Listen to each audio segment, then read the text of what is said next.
It had been 2 weeks since the moon goddess, in her infinite and apparently absurdist wisdom, decided that Alpha King Soren, the half-mythical, fully feared ruler of the Silverwood Dominion, was destined to be mated to Ember, a woman whose primary life goal was to read in peace and avoid mandatory pack social events. She had pale skin and expressive green eyes that caught the firelight, her dark auburn hair tumbling down her back in waves that seemed to resist any attempt at formal styling, and a slender, athletic frame that belied surprising physical strength. His wolf recognized her when she, in a moment of sublime, uncoordinated panic, accidentally set off the ceremonial smoke alarm with a piece of aggressively burnt toast. The bond had snapped into place, not with a poetic shimmer of moonlight, but with the shriek of a fire suppression system and the scent of smoldering brioche. In the 14 days since, Soren had lost what little chill he'd ever possessed, his inner wolf. A creature spoken of in hushed, terrified whispers, had apparently turned into a possessive, emotionally unstable golden retriever the size of a smart car. Ember had started a scoreboard. She'd mounted it on the wall of their shared, because of course it was shared, immediately, sitting room. It was a handsome piece of polished oak, with 2 columns neatly painted in gold leaf. Soren and the wolf. The wolf was winning, by a lot. Points were awarded for acts of what Ember charitably called instinct-driven hypervigilance, and what his beta, Liam, called a complete and total psychotic break. Growling at Liam for handing her a glass of water earned the wolf 5 points. Snarling at a 17th century oil painting of a particularly dashing viscount she'd called handsome was a solid 10. Blocking a 6-year-old pack pup who tried to give her a dandelion merited a staggering 15 points and a stern talking to from the child's mother, which Soren had endured with the stoicism of a man being actively mauled by his own dignity. The undisputed champion of the scoreboard, sitting at a pristine 50 points, was the time the wolf had taken control and forced Soren to growl at his own reflection in a hallway mirror for 45 seconds straight, presumably because his reflection had looked at Ember for slightly too long. Ember had timed it, with a stopwatch. Soren was the Alpha King.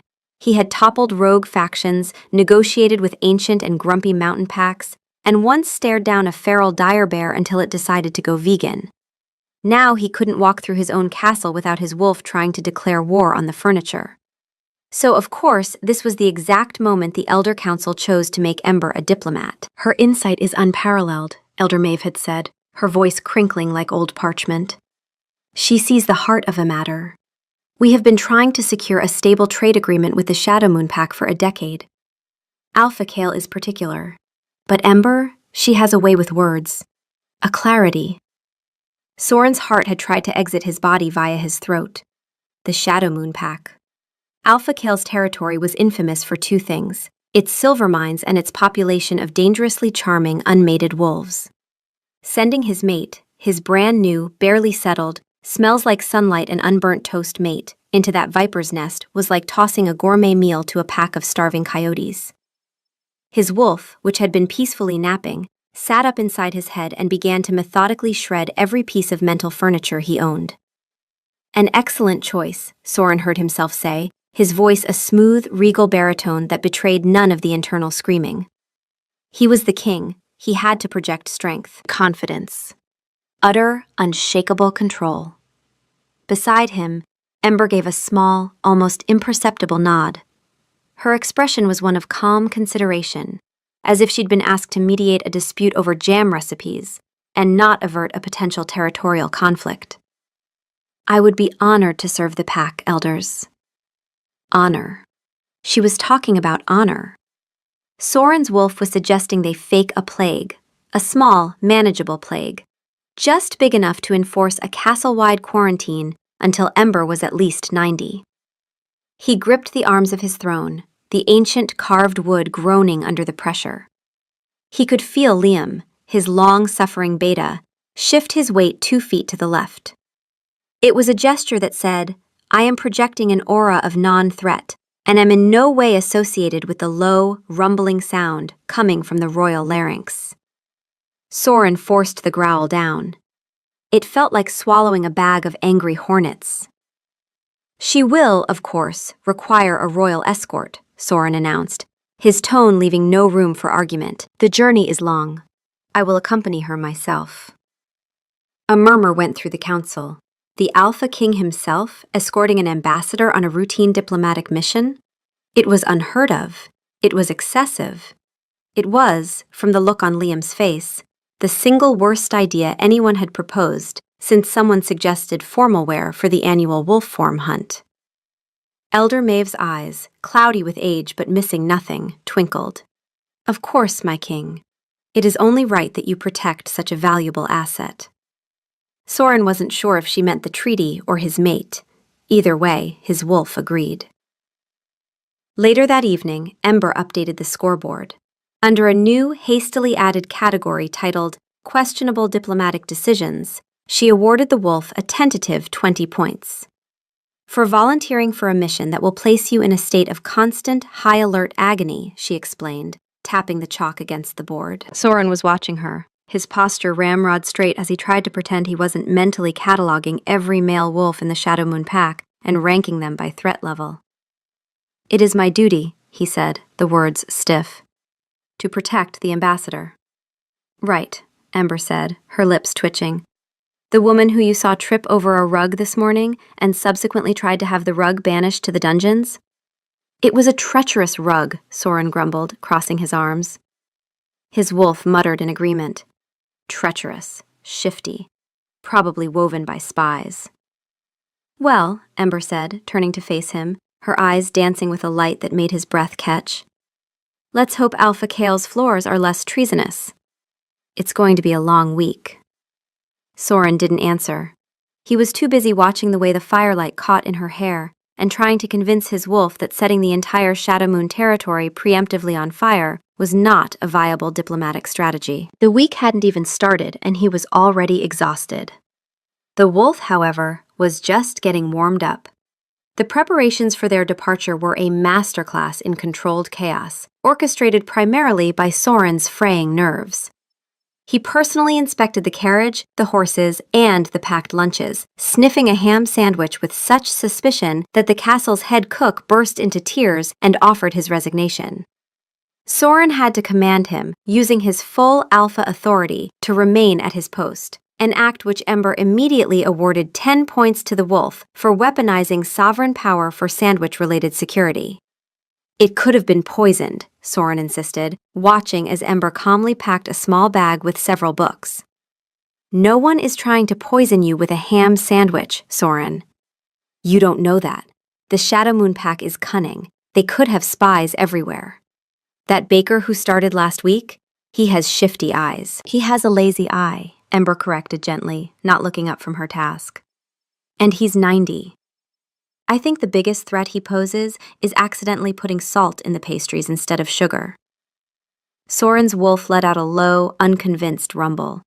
An old, sweet-talking, salty pastry baking spy, the perfect cover. He made a mental note to have Liam look into it. Liam, who had been tasked with organizing the Royal Guard escort, looked as though he hadn't slept in 3 days.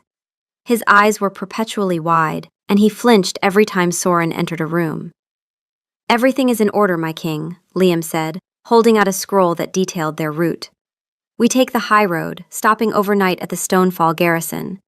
We should arrive at the Shadow Moon border by dusk on the second day." Soren took the scroll and stared at it, though he wasn't reading the words. He was imagining all the things that could go wrong between here and the Shadow Moon border. Ambushes, rock slides, particularly aggressive squirrels. "We're taking the low road," Soren declared. Liam blinked. "Sir?" "The low road is muddy, and it runs through the Whispering Fen. It will add half a day to our journey." "The high road is too exposed," Soren stated, his jaw tight. "Too many cliffs. Perfect for an ambush." "An ambush for what?" Ember asked, finally closing her bag. "We're on a diplomatic mission. Attacking a royal envoy is an act of war. No one is that stupid." "You underestimate the stupidity of those who might covet what is not theirs," Soren said, his voice dropping into a register that was pure Alpha King. His eyes, for a flicker of a second, bled from their usual warm brown to molten gold. Ember met his gaze without flinching. "Are you talking about the trade agreement, Or are you talking about me? Soren didn't answer. He just folded the scroll with unnecessary force. The silence was answer enough. Ember sighed and walked over to him, placing a hand on his arm. His entire body went rigid, a jolt of pure lightning shooting up his spine from the simple point of contact. His wolf, which had been busy imagining all the ways a squirrel could be a threat, started doing joyful, chaotic backflips. She's touching us! She likes us! Mark her! Mark the carriage! Mark the squirrel! Soren, she said, her voice soft, pulling him from his internal bedlam. I can handle myself. I've been handling myself my entire life. I appreciate the diligence, but you need to breathe. He looked down at her hand on his arm, then at her face. Her expression wasn't mocking or annoyed, it was genuinely concerned. It disarmed him more effectively than any weapon could have. I am breathing, he lied, having just realized he had, in fact, been holding his breath for the last 30 seconds. To prove it, he took a deep, shuddering inhale. Ember smiled, a real, gentle smile that made the chaos in his head quiet for a blessed second. Good. Now, can we please take the road that doesn't involve us getting stuck in a bog? I have a new book I'm dying to start, and the light is better on the high road. The argument was flawless. His wolf, a surprising literary critic, agreed. Better light was paramount. Very well, Soren conceded, feeling like he'd just lost a major battle. The high road, but everyone stays alert. Liam looked like he was going to cry with relief. The departure itself was an exercise in pageantry and paranoia. Soren stood beside the carriage, his silver-embroidered cloak catching the morning sun, looking every bit the powerful monarch. He surveyed the assembled guards, the castle staff, and the small crowd of pack members who had come to see them off. His gaze was sharp, missing nothing. He was also, internally, having a fierce debate with his wolf about whether the stable boy was smiling at Ember with too much familiarity. Just as Ember was about to step into the carriage, a small, dark-haired woman from the kitchens rushed forward, holding a small, cloth-wrapped bundle. For your journey, Luna, she said, her head bowed respectfully. Ember paused, a look of surprise on her face. The term Luna was still new, still felt like a costume she was wearing. She took the bundle with a warm thank you. It's her seed cakes, Ember told Soren, her voice soft with pleasure. They're my favorite. Soren's eyes narrowed on the bundle. He leaned in, taking a subtle sniff. Flour, sugar, seeds, and something else. The scent of the kitchen girl. All over the cakes. His mate's favorite cakes. He felt a low growl build in his chest, a territorial tremor that had nothing to do with logic, and everything to do with a primal, lizard-brain instinct that screamed, mine. He couldn't stop it. It rumbled out, low and menacing. The kitchen girl went pale and scurried back into the crowd. Liam slapped a hand over his own face. Ember froze, the bundle of cakes held halfway to the carriage. She turned to look at him, her expression unreadable. For a long moment, the only sound was the jingle of the horses' harnesses and the distant, mortified sound of Liam groaning. Then, Ember slowly turned and continued into the carriage without a word. Soren stood there, rooted to the spot, the echo of his own stupid, possessive growl hanging in the air. From his position by the lead horse, Liam caught his eye and mouthed, "Are you serious?" Soren climbed into the carriage, the weight of his crown feeling heavier than usual. Ember was sitting opposite him, staring out the window, the seed cakes resting untouched on the seat beside her. Add 20 points to the wolf's column, she said quietly, her gaze fixed on the passing scenery. For intimidating a baker over pastries. She was being kind, Soren, he heard himself say, the excuse sounding pathetic even to his own ears. Ember finally turned to look at him, and the disappointment in her eyes was worse than any anger. She was being kind, Soren, that's all. The carriage lurched forward, beginning their journey. Soren sat in stony silence, the scent of his mate's favorite cakes mocking him from across the small space. It was not an auspicious start. His wolf, completely unrepentant, was already sniffing the air for the next potential threat, leaving Soren to deal with the very real, very present disaster of his own making. The journey along the high road was, to Soren's profound irritation, beautiful. The sun shone, the birds sang, and the sheer cliffs he'd been so worried about offered nothing but breathtaking views of the sprawling Silverwood forest. It was offensively peaceful. His wolf, deprived of any credible threats, had become sullen and was now convinced that a particularly fluffy cloud looked shifty. Soren spent most of the first day in a state of hyper-alert stillness, his body a coiled spring of anxiety. Every snap of a twig, every cry of a hawk, sent a jolt through his system. Ember, in stark contrast, was the picture of tranquility. She had opened her new book, a dense historical text about agricultural reforms in the Third Age, and was completely absorbed. The only sign she was even aware of his presence was the faint, rhythmic tap of her finger against the leather cover whenever she read a particularly interesting passage. It was driving him insane. He wanted to talk to her, to apologize again for the seed cake incident, to explain the roaring, irrational furnace that had ignited in his chest when another's scent was on something meant for her. But the words wouldn't come. What could he say? "Forgive me, my wolf is a deranged, jealous lunatic with no concept of social etiquette." It hardly sounded regal. He cleared his throat. Ember didn't look up. "The guards report the road ahead is clear," he said, his voice overly formal. "Good," she murmured, turning a page. "That means we'll make good time." The silence stretched again, thick and uncomfortable. Soren's wolf paced restlessly in his mind. "She's ignoring us. She's mad. Fix it. Nuzzle her. Bring her a dead thing. A really impressive dead thing. A bison, maybe."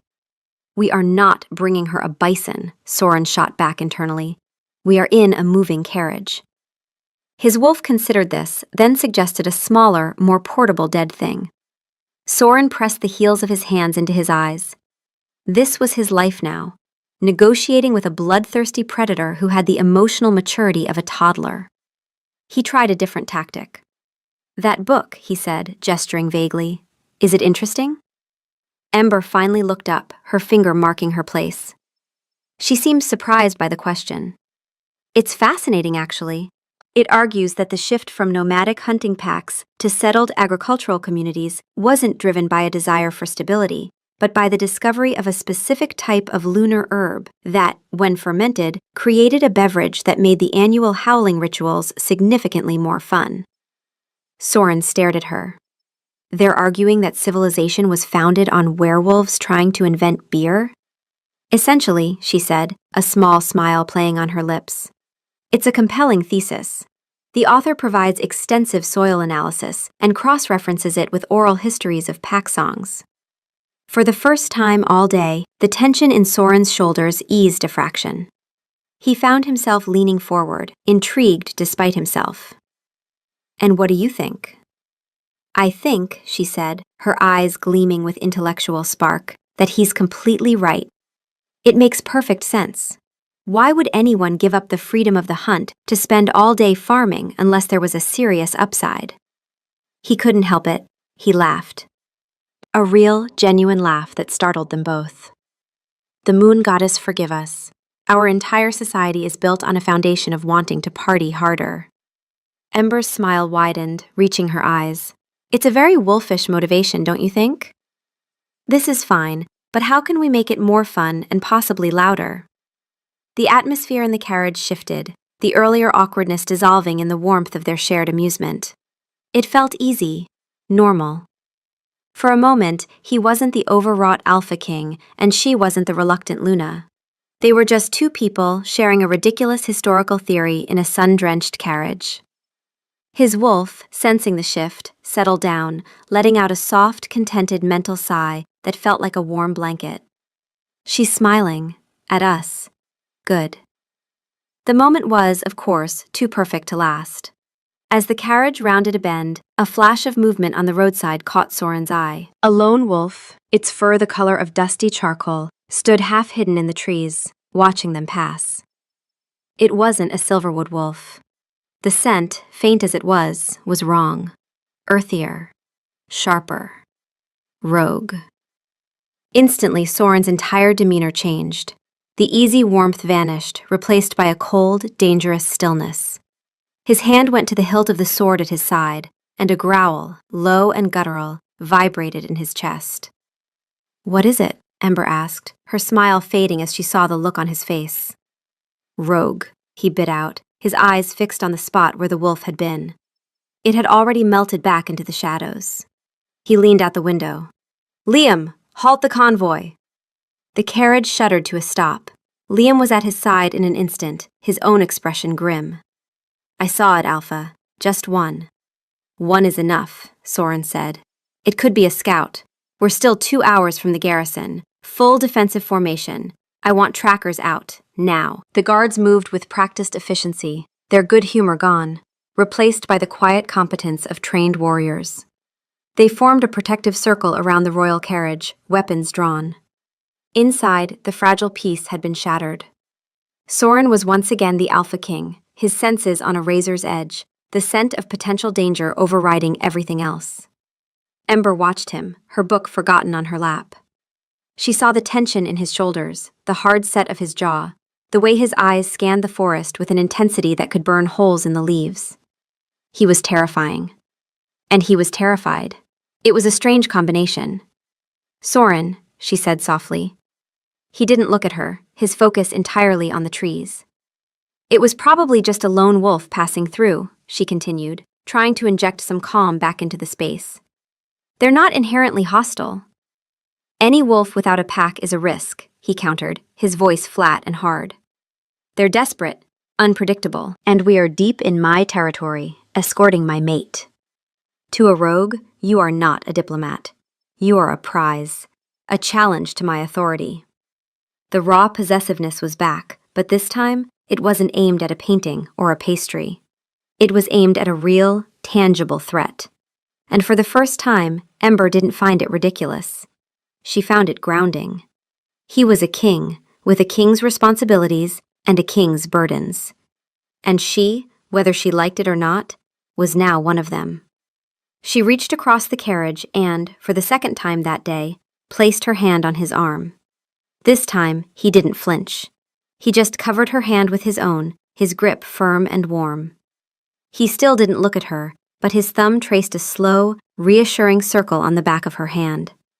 It was a silent acknowledgement, an apology, a promise. No points were awarded to the scoreboard.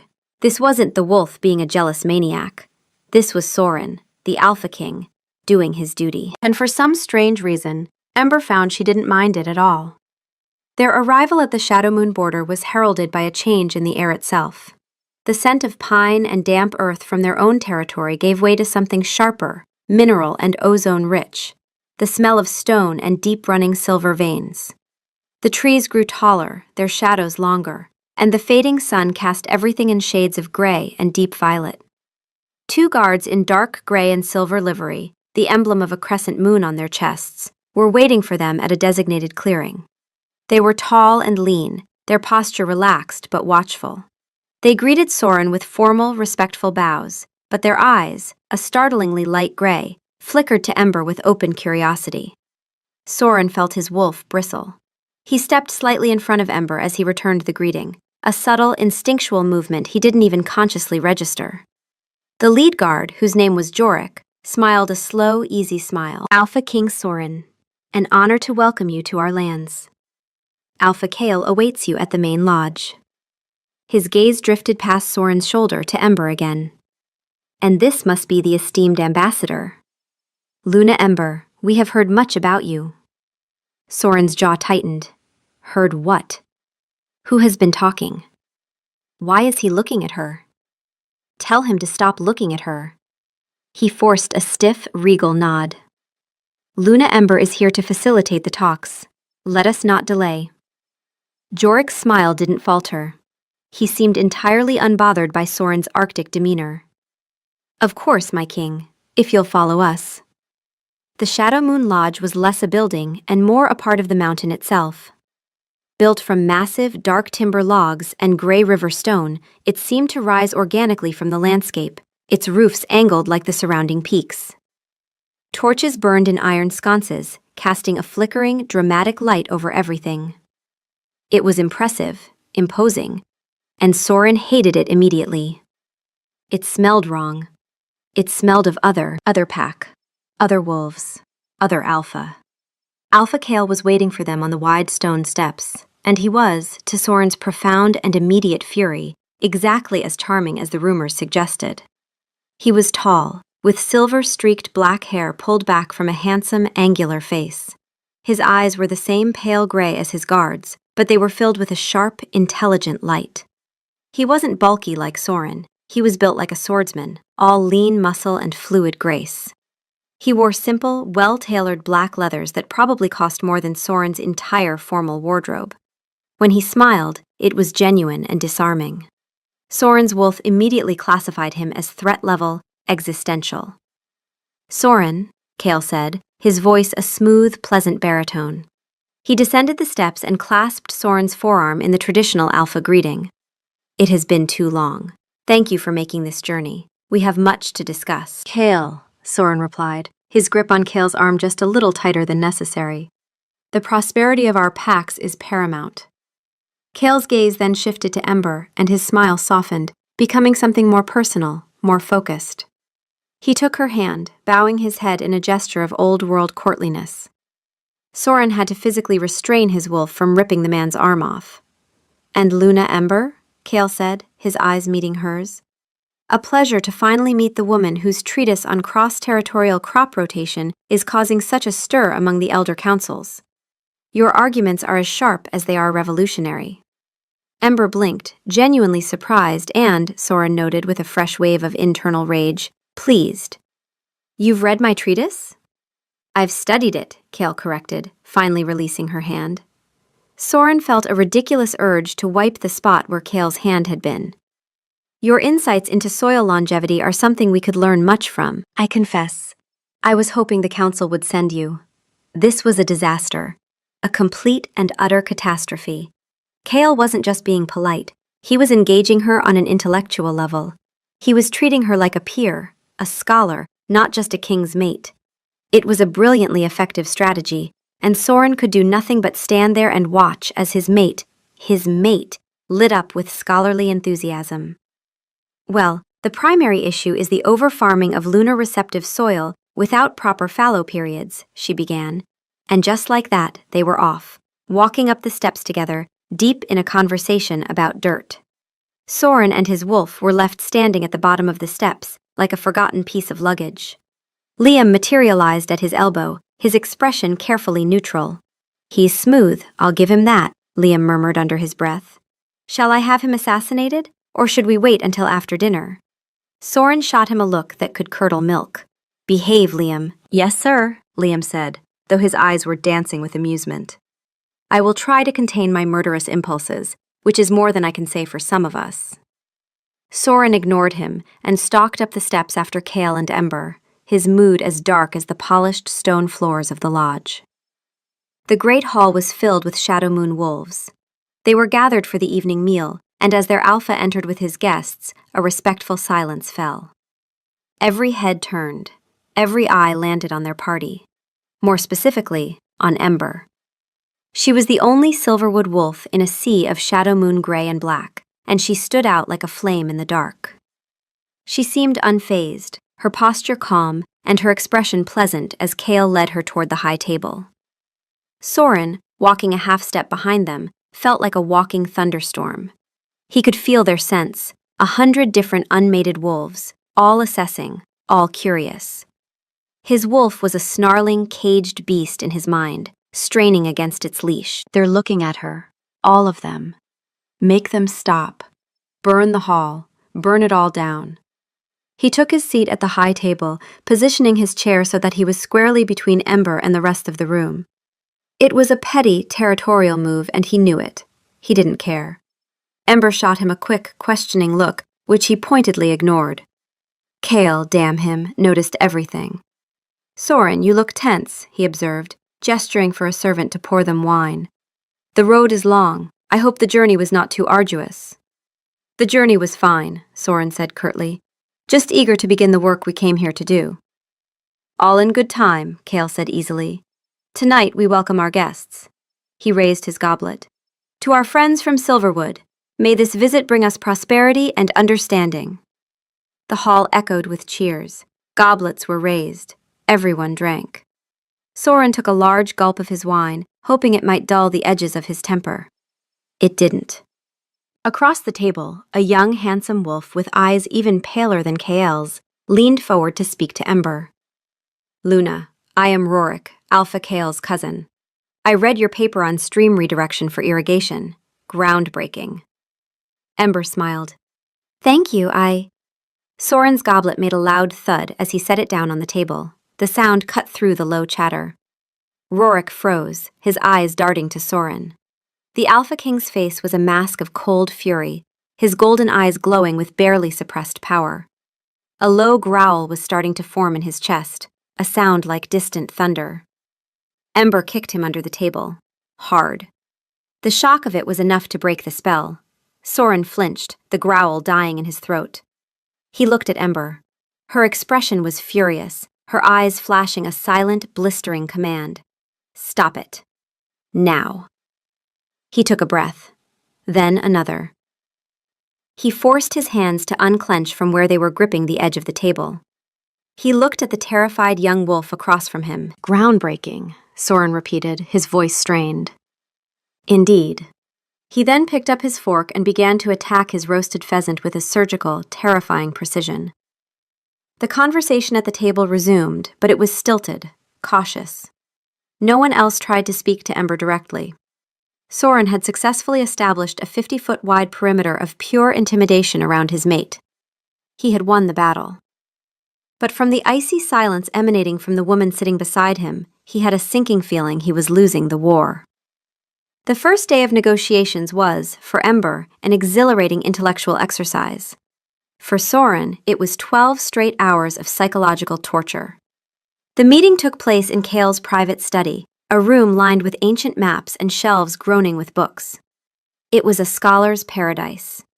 It was also, from Soren's perspective, a small, enclosed space where another alpha was permitted to breathe the same air as his mate. The morning session focused on the trade of silver for grain. Ember was brilliant. She had memorized crop yield statistics, shipping route efficiencies, and historical market fluctuations.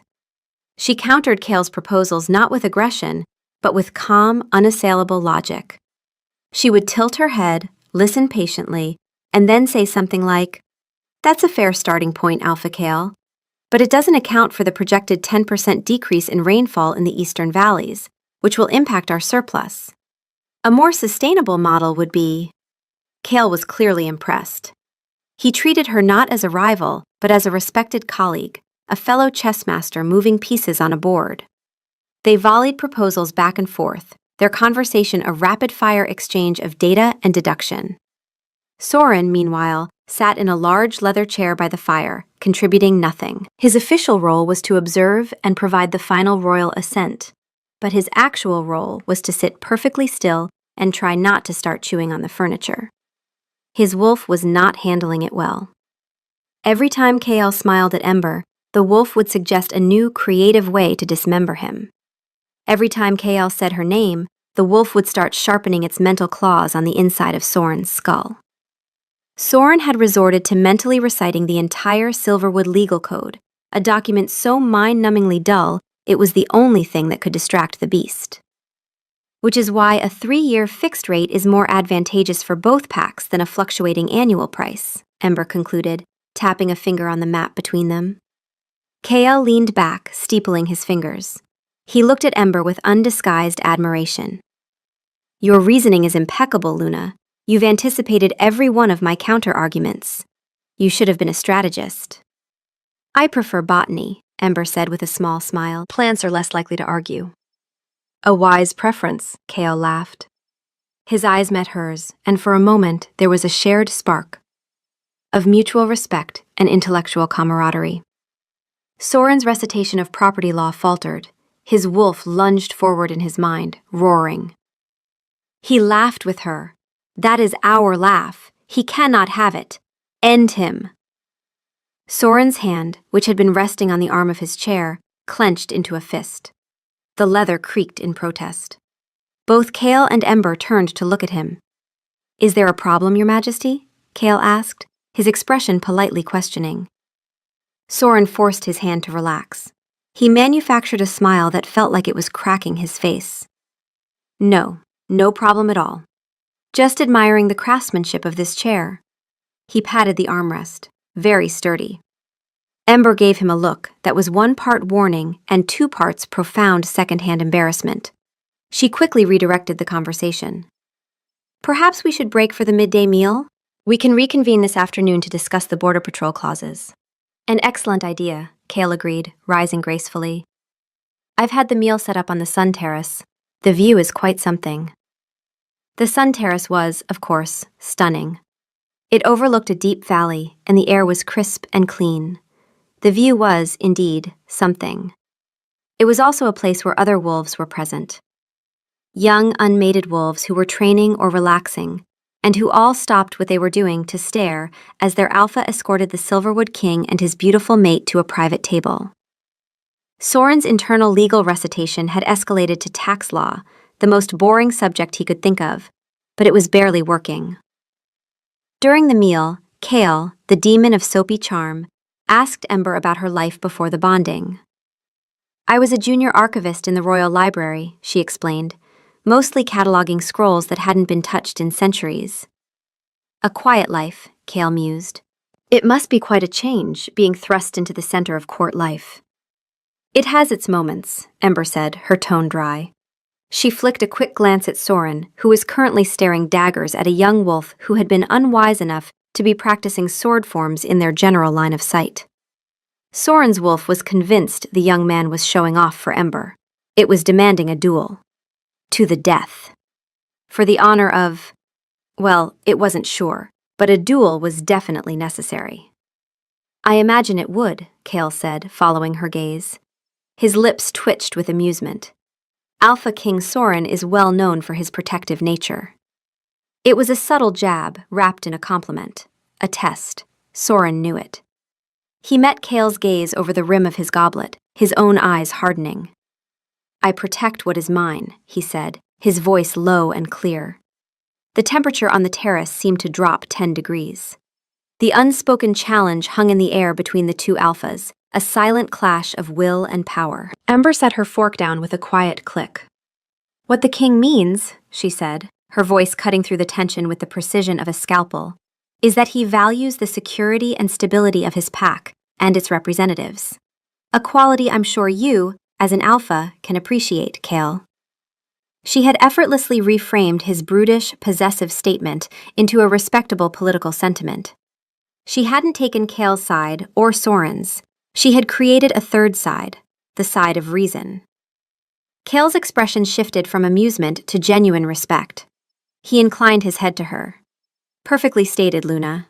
A king is only as strong as the things he is willing to protect.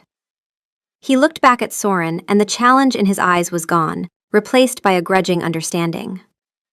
Soren was floored. She hadn't berated him. She hadn't rolled her eyes. She had stood with him.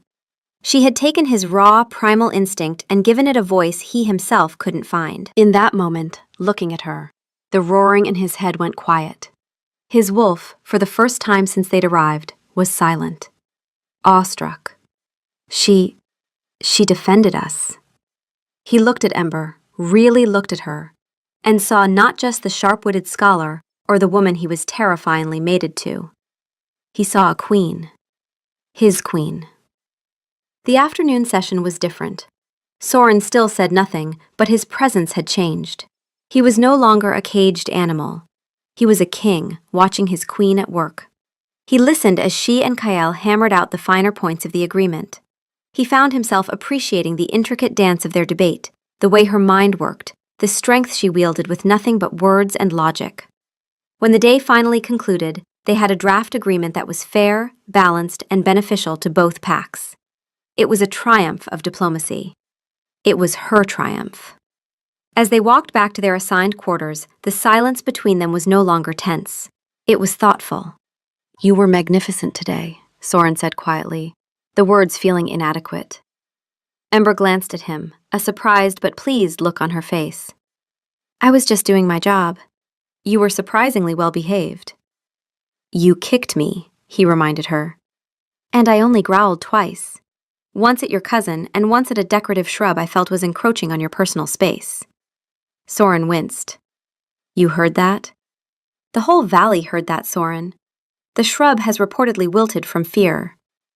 But still, she conceded, a genuine smile touching her lips. For you, that's growth. Her smile made his heart do a stupid, clumsy flip. You are magnificent, he repeated, this time with more conviction. His wolf, now fully recovered from its earlier stupor, added its own 2 cents. Ours, it rumbled, a deep, possessive, and for the first time, utterly reverent sound. Magnificent. And ours. That evening, Kael hosted a formal dinner in the Great Hall. It was meant to celebrate the successful drafting of the treaty, a show of unity and goodwill. For Soren, it was another gauntlet. The hall was packed, the air thick with the scent of roasted meat, spiced wine, and hundreds of wolves who were not his own. He and Ember were seated at the high table, with Kael between them. A deliberate political move on Kael's part, Soren recognized. It prevented him from physically barricading Ember with his own body. Clever. Infuriating.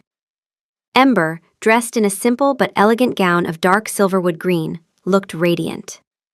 She was also, Soren noted with a fresh spike of anxiety, a magnet for attention. Wolves who had been too intimidated to approach her before now felt emboldened by the celebratory atmosphere. They would come to the high table to offer congratulations to Alpha Kael, and their eyes would inevitably stray to her. A young beta from a neighboring pack, visiting for the occasion, complimented her on her diplomatic acumen. Soren watched the man's eyes linger on her for a fraction of a second too long. His hand tightened around the stem of his wine goblet.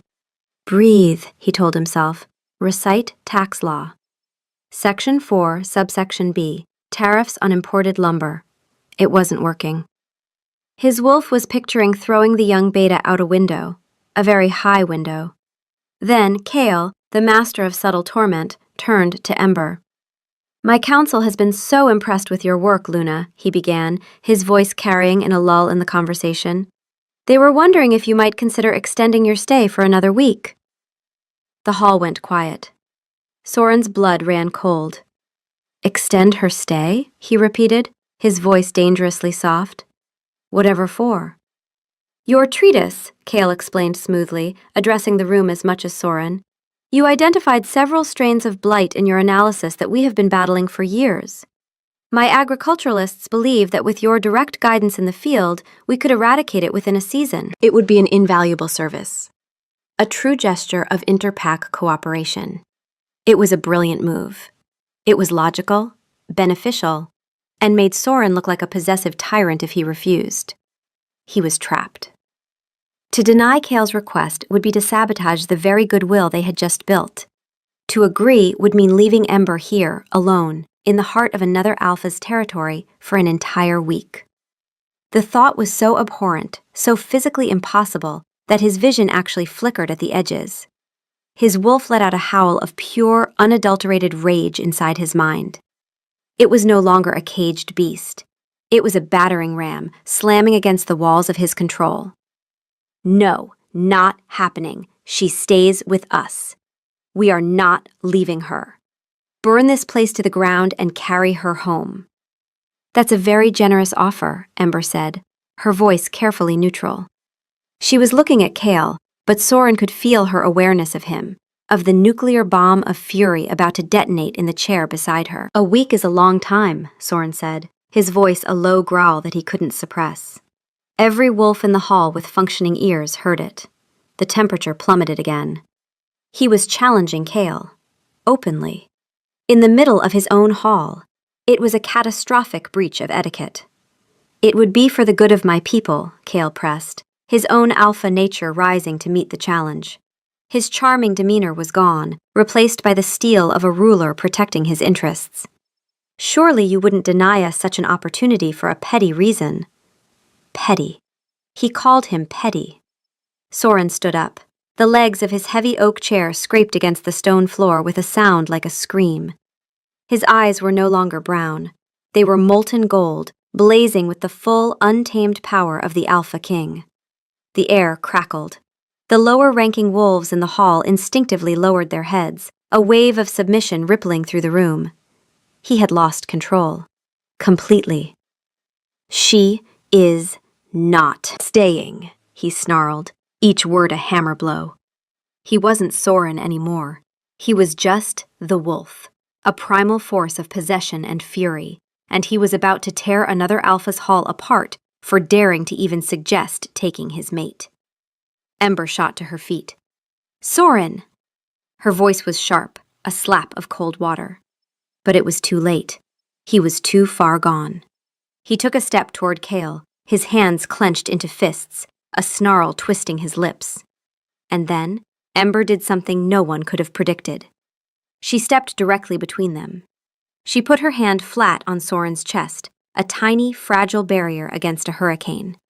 She didn't look at him. She looked at Kale. "Forgive my mate, Alpha Kale," she said, her voice ringing with an authority that stunned the entire room into silence. "He is overtired. The strain of the journey has been significant." She was defending him. Again. But this time it was different. She was covering for him, managing him, treating him like a misbehaving child in front of a rival power. The humiliation of it was a physical blow. It was the one thing that could pierce the red haze of his rage. The wolf faltered, confused and wounded by her tone. Soren blinked, the gold in his eyes receding just enough for him to see the scene clearly. His mate standing between him and another alpha, making excuses for his deplorable lack of control. He saw the pity in Kale's eyes. He saw the fear and confusion on the faces of the pack members. He saw the utter, burning disappointment on Liam's face from across the room. He had failed. Not as a king, but as a mate. He had let his possessiveness override his respect for her. He had embarrassed her. He had embarrassed himself. Without another word, Soren turned on his heel and strode from the great hall, the sound of his own heavy footsteps echoing in the mortified silence he left behind. The wolf whimpered in his head, finally understanding the scope of the disaster. They hadn't protected her. They had humiliated her, and he didn't know how he could ever fix it. He didn't go to their quarters. He couldn't. He couldn't face the quiet disappointment in the room that was supposed to be their shared space. Instead, he went outside, into the cold, sharp night. He walked until the sounds of the lodge faded, until he was alone with the silent, judgmental peaks of the mountains and the roaring mess in his own head. He was the Alpha King, a title that was supposed to mean power, control, and unwavering strength. Tonight, he had shown none of those things. He had acted like a feral rogue, driven by base instinct, and had undone all of Ember's careful, brilliant work in the space of 30 seconds. He had allowed his own insecurity, dressed up as protection, to make a mockery of her. Kale's word echoed in his mind. Petty. It was true. His reasons were petty. He wasn't afraid for her safety. Kale wouldn't harm her. He was afraid of other wolves seeing what he saw. That Ember was magnificent. That she was brilliant and captivating, and that any sane man would be drawn to her. His fear wasn't that they would take her. His fear was that she might, one day, realize she could do better than a king whose inner wolf had the emotional regulation of a spoiled toddler. He finally stopped at the edge of a cliff overlooking the valley, the wind whipping his cloak around him. He leaned his hands against a cold granite boulder, dropped his head, and let out a long, ragged breath. He had to get control. Not by force, not by locking the wolf in a cage in his mind, but by understanding it. By understanding himself. The possessiveness, the jealousy, it all stemmed from a deep, primal terror of losing her. A terror he hadn't even known he was capable of feeling until she'd walked into his life smelling of books and burnt toast. He heard footsteps behind him, soft on the rocky ground. He didn't have to turn around. He knew her scent. He knew the light, steady cadence of her walk. He braced himself for her anger. He deserved it. "The view is better from over here," she said, her voice calm, not angry, not disappointed, just calm. It was worse. He didn't turn. "I'm sorry, Ember." The words felt small and hollow in the vastness of the night. "For what specifically?" she asked, coming to stand beside him. She wasn't looking at him, but out at the valley, a silver ribbon under the moonlight. "There's a long list to choose from just from this evening." "For embarrassing you," he said, his voice raw. "For undermining you. For letting my issues derail everything you accomplished." "You didn't derail it," she said quietly. "I handled it."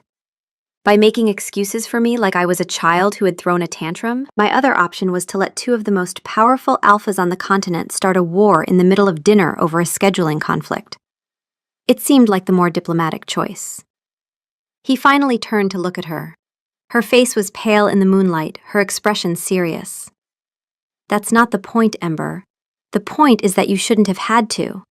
The point is that you came here to do a job, and you did it brilliantly, and my only contribution was to act like a possessive lunatic.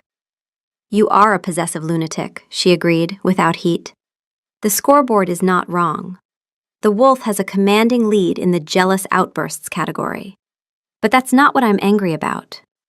He frowned, confused. You're not angry that I almost started a fight with Kale? I'm not thrilled about it, she admitted. But I can handle posturing alphas. It's practically a job requirement for this family. I'm angry because you didn't trust me. The accusation hit him harder than a physical blow. What? Of course I trust you. No, you don't, she said, finally turning to face him, her eyes flashing with a fire he hadn't seen before. You trust me to be clever. You trust me to read books and have theories about agriculture. You do not trust me to handle myself. You see a threat and you don't think, Ember can handle this. You think, I have to protect this fragile thing. You don't see a partner, Soren. You see something you own, something you have to guard. Every word was true. He had no defense. Your reaction in there, she continued, her voice gaining intensity. It wasn't about protecting me. It was about your pride. It was about another alpha wanting something that belonged to you. You weren't protecting me from Kale. You were protecting your ego from him, and you used me as the excuse. She was dissecting him, laying bare the ugly, selfish truth he hadn't wanted to admit to himself. He had wrapped his insecurity in the noble cloth of protection, and she had just ripped it away. I am not a possession, Soren, she said, her voice dropping, becoming thick with an emotion he couldn't name. I am not a prize to be won or a territory to be guarded. I am a person, and I chose to be here. I chose to do this job. I chose to stand by you. But I will not be your gilded cage. She was right. She was so devastatingly, absolutely right. He had been so consumed by the fear of losing her that he had started treating her like an object he could lock away. He had been honoring the bond, but he had not been honoring her. He swallowed, the apology he wanted to give catching in his throat. What could he say that would fix this? He reached for her, a desperate, instinctual gesture. Ember. She took a step back out of his reach. The small movement felt like a chasm opening between them. I told Kale I would give him an answer about the extension in the morning, she said, her voice devoid of its earlier fire, now just weary. And what will you tell him? Soren asked, his heart sinking. I don't know, she said honestly, but the decision will be mine, not yours, and not your wolf's. With that, she turned and walked back toward the lodge, leaving him alone on the cliff edge with the ruins of his own making. The wind felt colder now, and the night vast and empty. He had been so afraid of losing her that he had just done the one thing that might actually make it happen. He had pushed her away. Soren didn't sleep. He spent the night alternating between pacing the cold stone floor of his room and standing at the window, watching the moon travel across the sky. Ember had taken the adjoining room, the one meant for a lady-in-waiting, and the closed door between them was a more formidable barrier than any castle wall.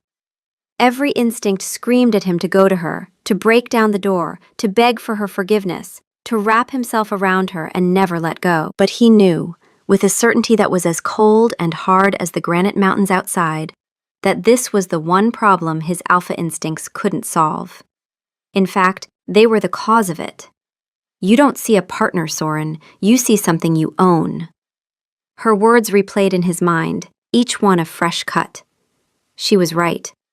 His wolf, the primal core of his being, saw her as ours, a treasure, a possession, something to be hoarded and guarded. It was the way of his kind, the way of alphas for generations. But Ember wasn't just any she-wolf raised in the traditions of submission and possession. She was Ember, a woman who valued her mind and her independence as much as any alpha valued his territory. To love her, to truly be her mate, he couldn't just command his wolf. He had to change its very nature. He had to teach a predator that the greatest show of strength wasn't to cage the thing you loved, but to let it fly, and trust it would come back. As dawn broke, painting the sky in shades of bruised purple and soft rose, he made a decision. He finally understood. Trust wasn't a feeling, it was an action. He found Liam in the courtyard, overseeing the morning preparations for a departure Soren wasn't sure was even happening anymore. Liam looked exhausted, but his eyes were sharp. "My king," he said, his voice carefully neutral. "There's been no word from Alpha Kale's people this morning." "There won't be," Soren said. "He's waiting for Ember's decision." He took a deep breath. "Liam, I need you to deliver a message to Alpha Kale, verbally, and you must use my exact words." Liam raised an eyebrow, intrigued. "My authority as Alpha King is absolute, but it does not extend to the will of my mate," Soren began, the words feeling foreign and yet profoundly right on his tongue. "The decision to stay or to go is Luna Ember's and hers alone. Whatever she decides, the Silverwood Pack will honor it, and will consider it a final gesture of our commitment to this new alliance." Liam's eyes widened. This was unprecedented. An Alpha King publicly ceding a decision of this magnitude to his Luna? It was revolutionary. "And one more thing," Soren added, his voice dropping. "Tell him that I personally request that if she chooses to stay, he assign his 2 best guards to her protection, and to send daily reports on her progress directly to me, not as a demand, as a personal favor, from one alpha to another who respects his mate's expertise." Liam stared at him for a long moment, the exhaustion on his face replaced by a slow-dawning, grudging respect. "Yes, my king," he said, a hint of a smile touching his lips for the first time in days. "I will deliver it. Exactly as you said." Soren watched him go, feeling a strange mix of terror and peace. He had just willingly handed over control. He had placed his trust not in his own strength, but in hers. Now all he could do was wait. He was halfway across the courtyard, heading toward the dining hall to face whatever the morning brought, when a new sound reached him.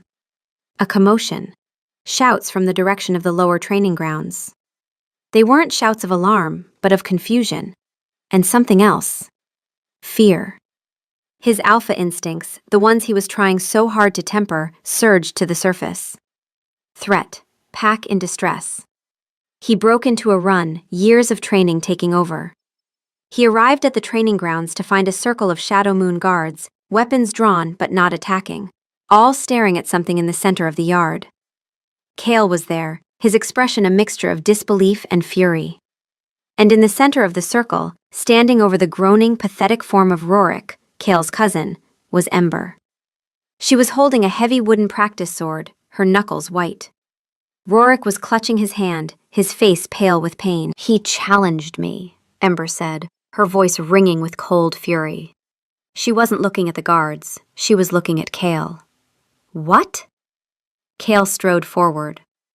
"Rorik, what is the meaning of this?" Rorik, whimpering on the ground, just shook his head. I just said the Alpha King was weak to let his mate decide," he stammered out.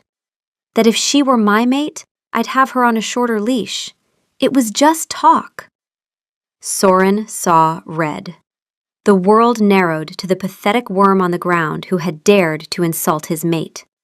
He took a step forward, a snarl ripping from his throat, the wolf clawing for control. "Soren, no!"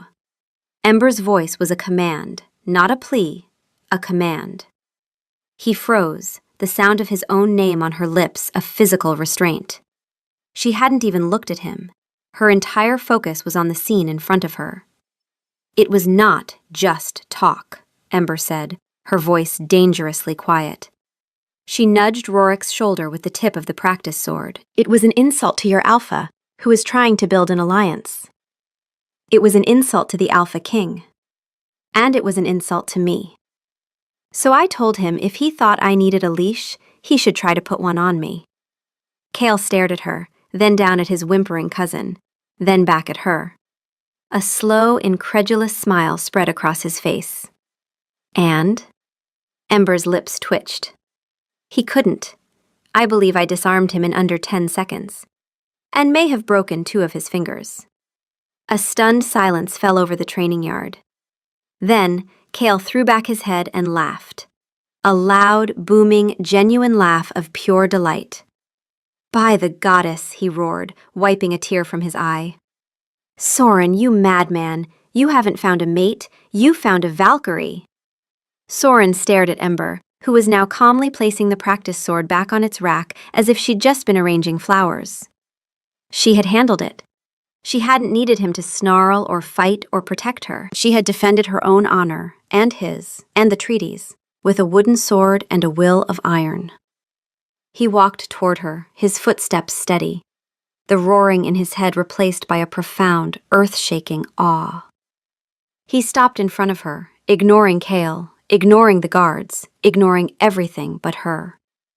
She finally looked up at him, her expression uncertain, as if she was expecting him to be furious that she'd fought her own battle. He reached out, his hand gentle, and brushed a stray strand of hair from her forehead. "You broke his fingers?" he asked, his voice soft with wonder. "I might have," she admitted, a faint blush rising on her cheeks. He was being a jerk. He couldn't help it. He smiled, a real, wide, unguarded smile. He leaned in and pressed his forehead against hers, closing his eyes. "You are, without a doubt, the most magnificent creature I have ever known," he whispered, his voice thick with emotion.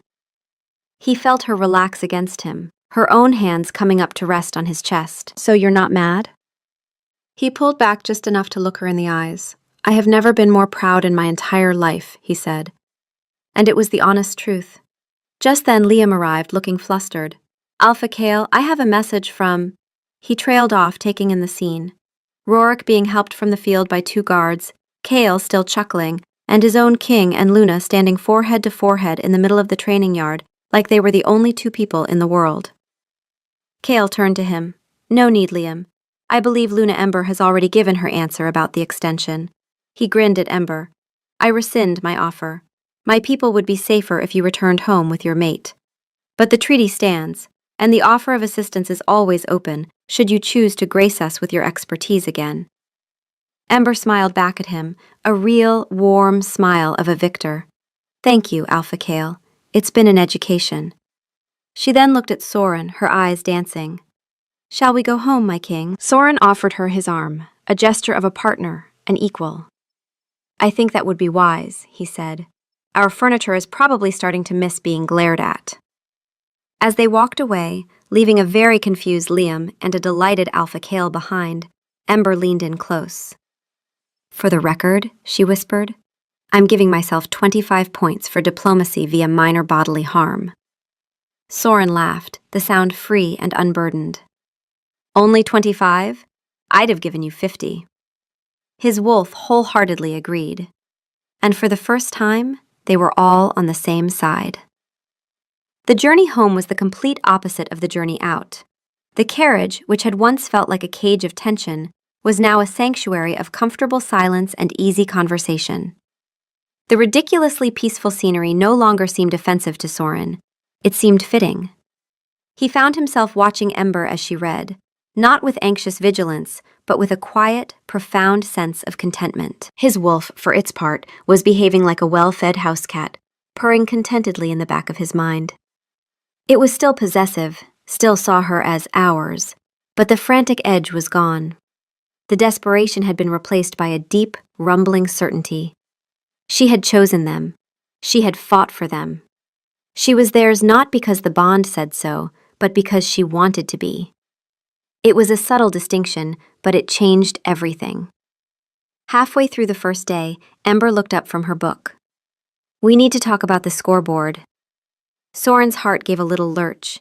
He'd almost forgotten about the ridiculous thing. "I was thinking of having it taken down," he said. "It seems counterproductive." "Absolutely not," she said immediately. "The scoreboard is an essential tool for accountability. But I think the scoring system needs an update." She pulled a small notebook and a pencil from her bag. The jealous outbursts category is clearly too broad. I'm thinking of splitting it into subcategories. Growling at inanimate objects, growling at people, growling at reflections, and a special bonus category for acts of aggression toward flora and fauna. Soren groaned and scrubbed a hand over his face, but he was smiling. Is this really necessary? Of course it is, she said, her expression perfectly serious as she scribbled in her notebook. How else can we track your progress? But, she added, her pencil pausing, I'm also adding a new column. She turned the notebook so he could see. Next to the columns for Soren and the wolf, she had drawn a new one. It was labeled US. Points in this column, she explained, are awarded for acts of teamwork, mutual respect, trust. She tapped the page.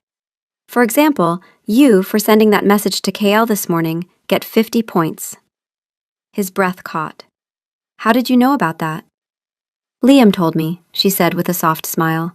He was very proud, said it was the most un-alpha-like thing he'd ever seen you do, and he meant it as the highest compliment. Soren felt a warmth spread through his chest that had nothing to do with his wolf. It was pure, unadulterated happiness. And you, he said, his voice a little rough, for breaking Rorik's fingers and defending my honor when I was too busy being an idiot to defend it myself, you get 100 points. She laughed, a bright, clear sound that filled the carriage. That's not how it works. I'm the scorekeeper. I can't award myself points. I'm the king, he countered, leaning forward and taking her hand. I can make new rules. He brought her hand to his lips, pressing a gentle kiss to her knuckles, the same knuckles that had been gripping a practice sword just that morning. 100 points to you. Her smile softened, her eyes searching his. We're a mess, aren't we? A complete and utter disaster, he agreed without hesitation. And I wouldn't have it any other way. They arrived back at the Silverwood Castle, not as a king and his new, reluctant mate, but as a team. The news of their diplomatic success and the more colorful, whispered rumors of the Luna's encounter in the training yard had preceded them. The pack greeted them with a new level of respect. They looked at Soren with the same awe they always had, but now, when they looked at Ember, it was with a fierce pride of their own. She was not just the king's chosen, she was their champion. That evening, Ember officially updated the scoreboard. The old categories were still there, a testament to the chaos of the past few weeks. But the new US column was right beside them, and under it, in neat chalk, were their first 2 entries. Soren, trusting his mate's decision, 50 points. Ember, diplomacy via mild maiming, 100 points. Soren stood behind her, his arms wrapped loosely around her waist, his chin resting on her shoulder as she wrote. It felt right. It felt like home. You know, he murmured into her hair, inhaling her familiar scent of old books and fresh sunlight. I think US is going to win. Ember leaned back against him, a contented sigh escaping her. I have no doubt, my king, she said softly. I have no doubt at all.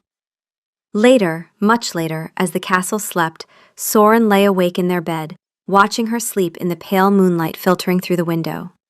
The bond between them was a living thing, a warm, steady hum beneath his skin. It was no longer a source of panic, but a source of strength.